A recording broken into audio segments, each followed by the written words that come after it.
सत्याग्रह करते थे।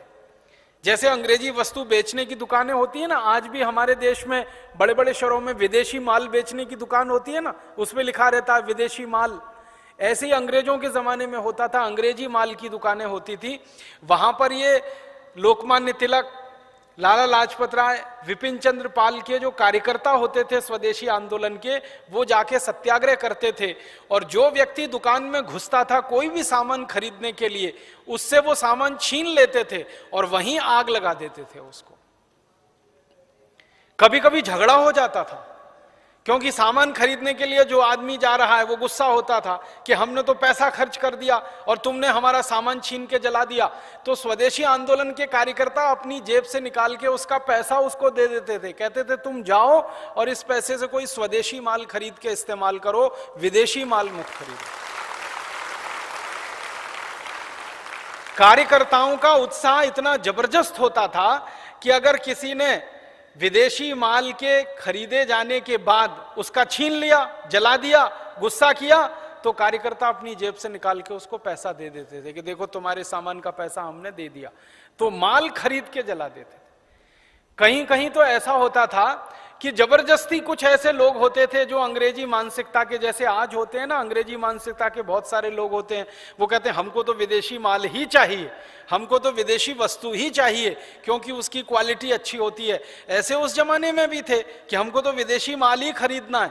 तो ऐसे लोग जब दुकानों में घुसते थे जबरदस्ती कि हमको तो विदेशी माल खरीदना है, तो स्वदेशी आंदोलन के कार्यकर्ता सड़क पर उनके सामने लेट जाते थे, जमीन पे।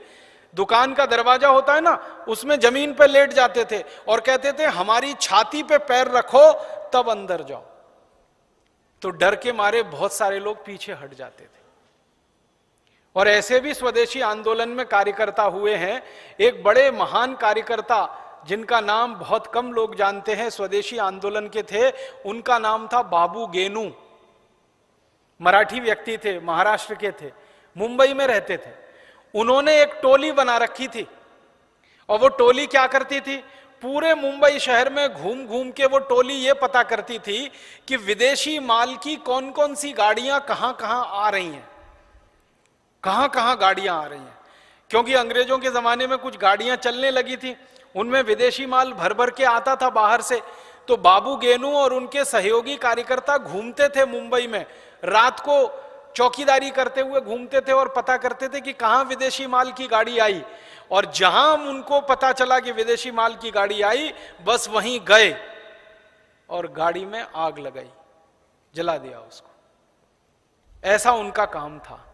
एक बार तो क्या हुआ कि बाबू गेनू और अपने सहयोगी उनके कार्यकर्ताओं के साथ, मुंबई में आप जानते हैं ना बंदरगाह है जहां पे पानी के जहाज आते हैं, तो विदेशों से माल उतरता है और विदेशों में माल भी जाता है। तो इंग्लैंड से विदेशी माल का लदा हुआ एक बड़ा पानी का जहाज आया जिसमें हजारों टन माल लदा हुआ था। बाबू गेनू और उनके सहयोगियों को पता चल गया कि ये तो विदेशी माल आ रहा है।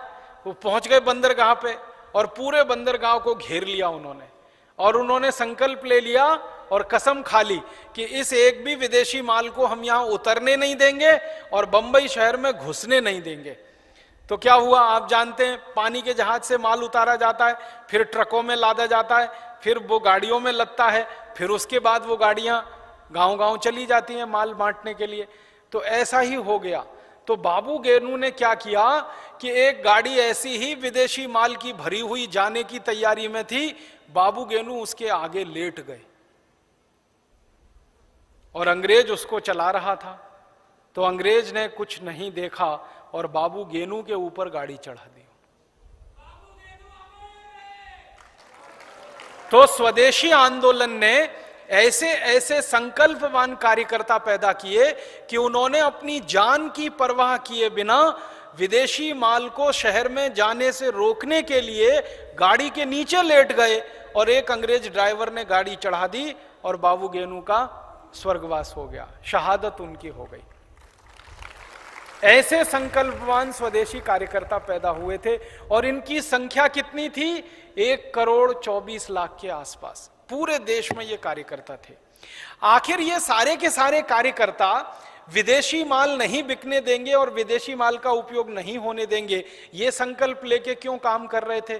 कारण ऐसा था कि उस जमाने में ईस्ट इंडिया कंपनी का माल पूरे भारत में बिकता था और उस माल की बिक्री से हर साल ईस्ट इंडिया कंपनी